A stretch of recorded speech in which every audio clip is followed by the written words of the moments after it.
കേന്ദ്ര സംസ്ഥാന സർക്കാരുകൾക്കെതിരെ തലശ്ശേരി ആർച്ച് ബിഷപ്പ് മാർ ജോസഫ് പാംപ്ലാനി. കേന്ദ്ര സംസ്ഥാന ബജറ്റുകളിൽ കർഷകരെ പരിഗണിച്ചില്ല, വന്യമൃഗങ്ങൾക്കൊപ്പമാണ് വനം വകുപ്പെന്നും ആർച്ച് ബിഷപ്പിന്റെ വിമർശനം. കേന്ദ്ര സർക്കാരിന്റെ ബജറ്റിലാകട്ടെ കേരള സർക്കാരിന്റെ ബജറ്റിലാകട്ടെ മലയോരത്തെ കർഷകരെ ചേർത്ത് പിടിക്കാൻ പോരുന്ന അടിസ്ഥാനപരമായ നിലപാടുകളൊന്നും ഉണ്ടായിരുന്നില്ല എന്നുള്ളത് സന്തോഷം നൽകുന്നത് ആർക്കാണ് എന്ന് നിങ്ങൾ തിരിച്ചറിയുക. ഈ നാട്ടിലെ പൗരന്മാരാണ്. ഞാൻ പറഞ്ഞു വരുന്നത് കാർഷിക മേഖലയെ പരിഗണിക്കാത്തവര്, ഈ രാജ്യത്തെ മനസ്സിലാക്കാത്തവരും സ്നേഹിക്കാത്തവരുമാണ് എന്ന സത്യം ഓർക്കുക. ഫെലിക്സ് പുളിക്കൽ വിവരങ്ങൾ നൽകും. Felix, good morning. അതിരൂക്ഷ വിമർശനമായിരുന്നല്ലോ ആർച്ച് ബിഷപ്പ് ഉന്നയിക്കുന്നത്, എന്താണ് പറയുന്നത്?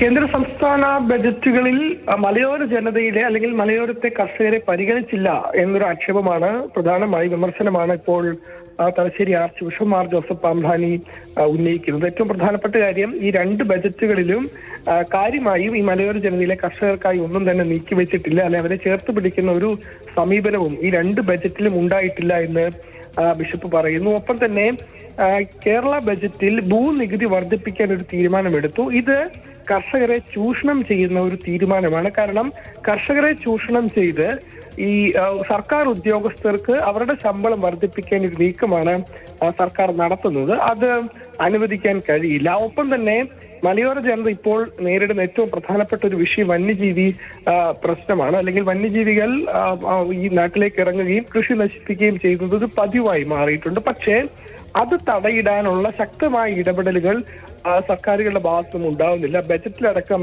അതുണ്ടായില്ല. മാത്രമല്ല, ഈ വന്യജീവികൾക്കൊപ്പമാണ് വനം വകുപ്പ്, സംസ്ഥാനത്തെ വനം വകുപ്പ് എന്നൊരു ആക്ഷേപം കൂടി ഇപ്പോൾ ബിഷപ്പ് മാർ ജോസഫ് പാംപ്ലാനി ഉന്നയിക്കുന്നുണ്ട്.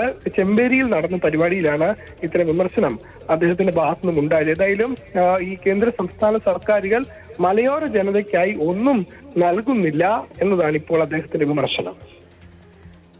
ശരി, കണ്ണൂരിൽ നിന്നും ഫെലിക്സ് ആണ് വിവരങ്ങൾ നൽകിയത്. അതിരൂക്ഷ വിമർശനമാണ് ഉന്നയിച്ചിരിക്കുന്നത്.